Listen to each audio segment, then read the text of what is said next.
Fucking fat ass piece of shit.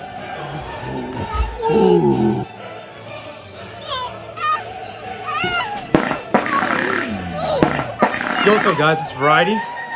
First of all, tell me, bro, do I need something for my room? I don't think I do. I got some vinyl. I got a vinyl Logic right there. I got a Mexican flag. Just tell me what you think of my room. Tell me if I need anything. Maybe some posters or something.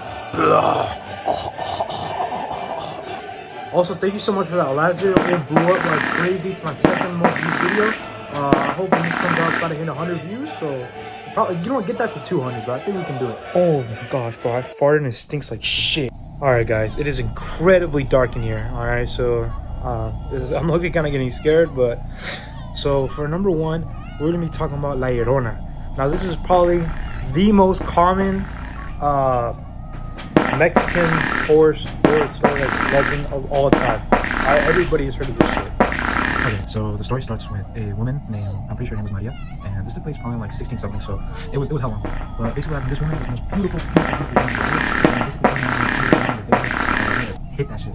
But she was already married to a Spanish husband, pretty good looking dude, confident, rich, you know, he had all the good stuff, and they ended up having two beautiful children together. They were both boys. And after some time, you know, everything was going good. She started noticing that the husband started paying way less attention to her. Alright, like, he was starting coming home, completely ignoring her, be like, oh, my boys, mis hijos, I was good. And, like, you know, give them hugs and all attention, but she would get no attention. She would get no attention at all.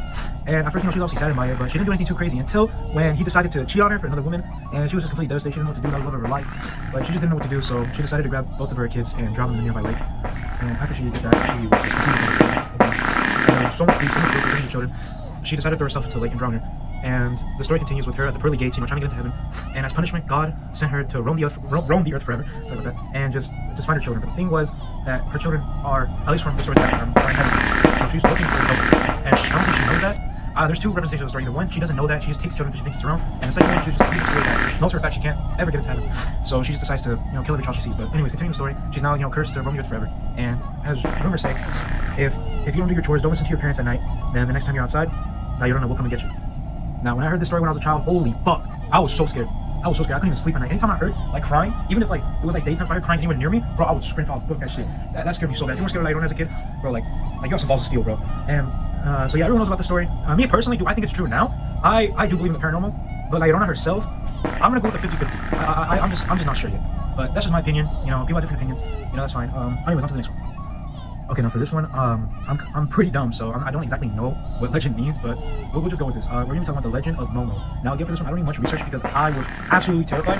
Like, I was a terrified child. Like, I was scared of basically anything, but I was also very curious. So even though I was scared, I would at least try to, like, you know, try to understand, you know, like, look deeper into it. So I know probably 80% of the story. So, Momo, before I get into this, she's not like an actual like entity. I don't even know if I can put a picture of her on YouTube because it's so censored now.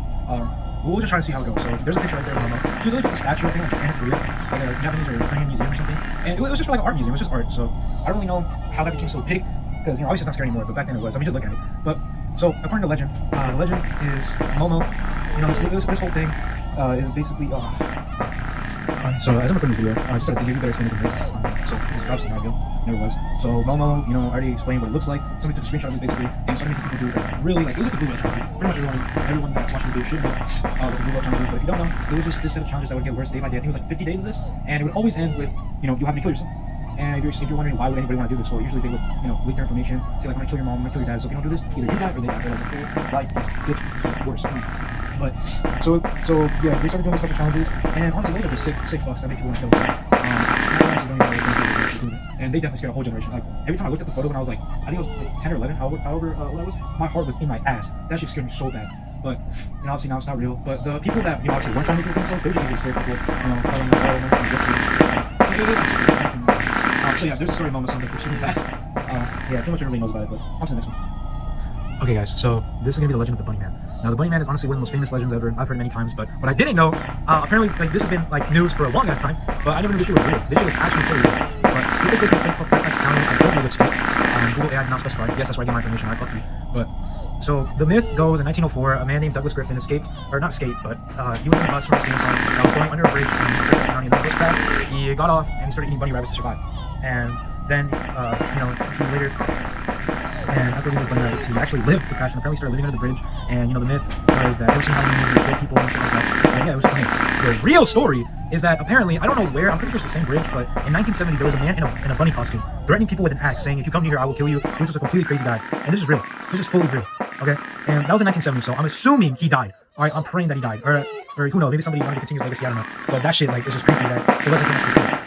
So yeah, that's the legend of the man. Let me see more pictures if I can find any. Yeah, that's about it. Okay, as I'm just not realizing how short this video is probably gonna be. Gosh damn it, bro. Hopefully this video doesn't turn out shit, but anyways, I'm gonna be doing a 2-in-1 special right here because the stories are just so short. They're really easy to explain. It's gonna take like 30 seconds max. But the first one is about Charlie No Face. It's about people were saying that there was a faceless man that would walk roads at night in I think it was West Pennsylvania, I believe. And people were scared. People were like, "Oh shit, like, we need a faceless man." People thought it was a demon until they actually found a guy that had no face that would walk the road that night. And also, I just feel bad for the dude. Here's some pictures of him, by the way. He had an accident as a kid. He was like an electrical accident that caused his face to look really fucked up. And you know, I just feel bad for him. I think the legend around him. They got really popular in the area. Yeah, I feel bad for him. But anyways, second story is, I should have just made a video saying other legends that turn out to be true. I should have just done that. But anyways, second story is, the urban legend of dead bodies and mattresses. And at first people thought this was fake until it turned out to be extreme reports of bodies and mattresses all over the country. And yeah, like, it's true. You can really look it up, like stories of bodies and mattresses, and you'll find a shit ton. Alright, you'll find a lot. But yeah, that's it. Hopefully tomorrow's video will be better. I'm not really sure about how this video is gonna turn out, but show some love, like, subscribe, be patient.